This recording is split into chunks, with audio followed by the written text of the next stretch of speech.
Welcome to CS284 Windows Network Security. I am your instructor, Robert McMillen. This is Module 4. We're going to talk about vulnerability assessment and mitigating attacks. So, vulnerability assessment, what is it? How secure are we? These are the questions we need to ask. Do we need to be more worried? What can we do? This is how you assess your vulnerability.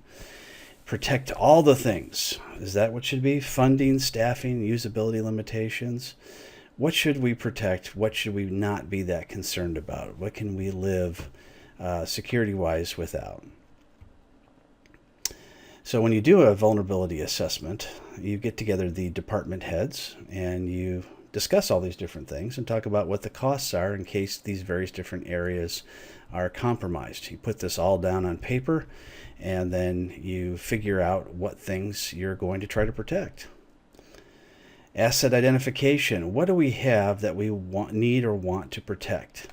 So what are some of the different assets that we have? Of course, people are an asset. How are we protecting them? Are we protecting their identity? Are we protecting them in other ways? Physical objects, such as computers and hardware and other things, they're all assets to a company. Data, software, and hardware, of course. Your data is one of your biggest assets, if not the biggest, as well as your software you may have spent tens of thousands of dollars on, and the hardware itself. Threat evaluation. What can happen to these assets if we have a threat to our physical being? Well, if you don't have proper physical security, someone can come in and attack people.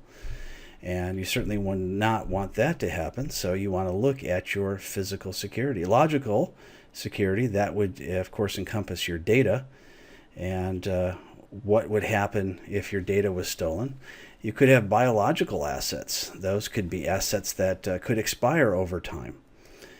Not just things that are stuck in the company refrigerator that grow mold. I mean, these could be actual biological assets such as body parts, livers and kidneys and things like that. All types of different types of assets that you have to protect. And then you have to look at what are the threats of these things being stolen or going bad.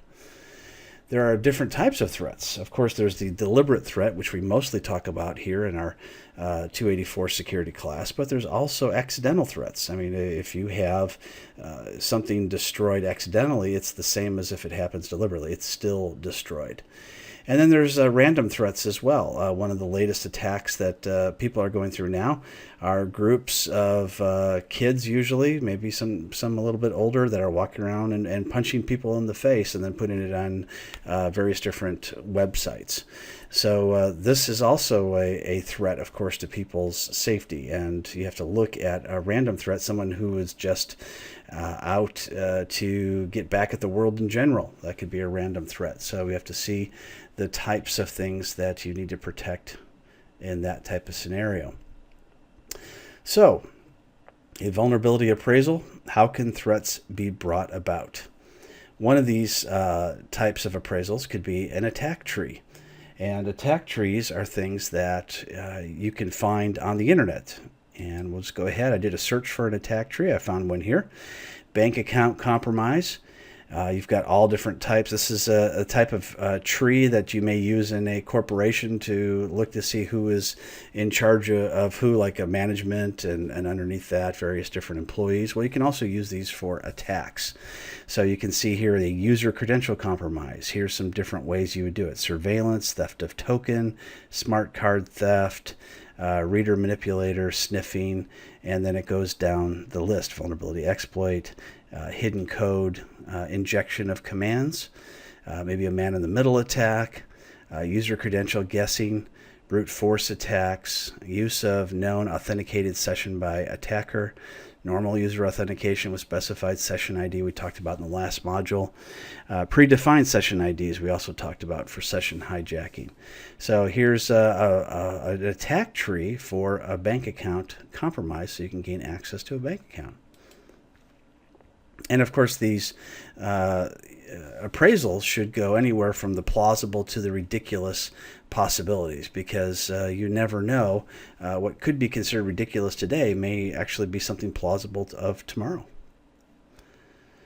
Risk assessment: how likely would something happen and how badly would it hurt? You go in to the start with the highest priorities, and you focus on the highest priorities. So if you're a bank, for instance, you work for a bank, you want to physically secure the cash that's in the vault. You also want to secure the usernames and the passwords. You want to secure the website that people have access to. So any way into the place of business that could be physical or logical. You look at what's your highest priorities. What could put you out of business today if it happened? Those are the things you focus on to begin with. And then you start working your way backwards to what would be the least amount of damage that could be done to you or your business. And then at some point, you have a sliding scale that says, okay, this we could live without, and this we cannot live without. And then that's where you spend your money, is everything that's on the can't live without side of the equation. Now, once you've assessed all of your risk, you have to decide what you're going to do about it. And you could diminish your risk by hardening your physical and logical security. You could transfer that risk off to another party, like we talked about in Module 1, or you could accept your risk. And if you accept the risk on the smaller things, then if those bad things happen to those smaller things, then you say, hey, I accepted the risk, it happened, but the risk it was so small to our company, the threat was so small to our company, we're okay that we can live without that. And you have to look at the resource limitations as well when you look at your risk mitigation. You may not have all the personnel that you need in order to secure these various different things. Let's look at assessment tools. Well, there's penetration testing. This can be done by either a white hat or a black hat. So the black hats are going to do it whether you want to or want them to or not. But you can also use a consultant or your own IT administration to use assessment tools for penetration testing. Quote, so people hire you to break into their places to make sure no one can break into their places. Well, that's what a white hat attacker does. And that could be lots of different ways. It could be you gathering information, target discovery, enumeration, that kind of thing. Could be through websites or VPN or various other ways into your network. Vulnerability mapping, check targets for known issues. So if you are going after a web server, for instance, then you can use various tools that will allow you to find out what version of website software they're using. And then you can look up what vulnerabilities are available for those particular versions of websites and web servers. And then you can, of course, try to exploit those targets and use issues to deploy attack or payload. Info gathering, you've got network scanners, sniffers, analyzers, lots of different things out there. Of course, wireless is the big target nowadays. It is a lot easier to try to attack wirelessly because it's more difficult to find the attacker, and you don't have to necessarily go through proxy servers and be far more complicated. You can just sit outside a bank and start doing some war driving and seeing what you can gather. But if you decide to do it wirelessly, you can, with wires, then you can go through various different proxy servers to try to hide where it is that you're coming from. And you scan the network for various vulnerabilities with products like Nessus and Nmap and things like that. So you use these vulnerability scanners. They're specialized scanners in databases.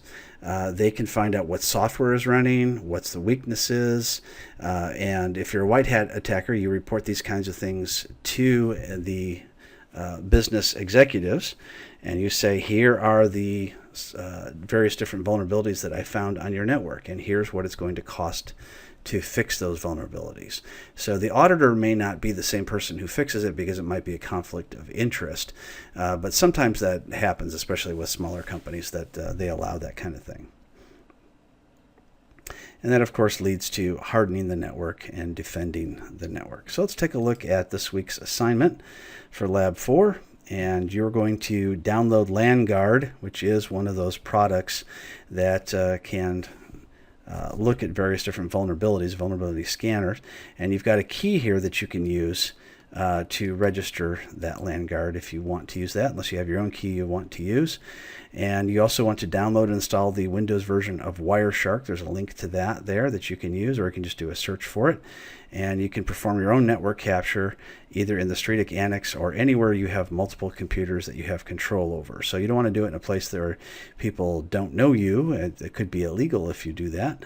And you'll need to choose an Ethernet interface and spend a decent amount of time capturing packets. That could be anywhere from 5 to 30 minutes. And then once you get that information, then you're going to analyze it as per the lab. So that covers Lab 4.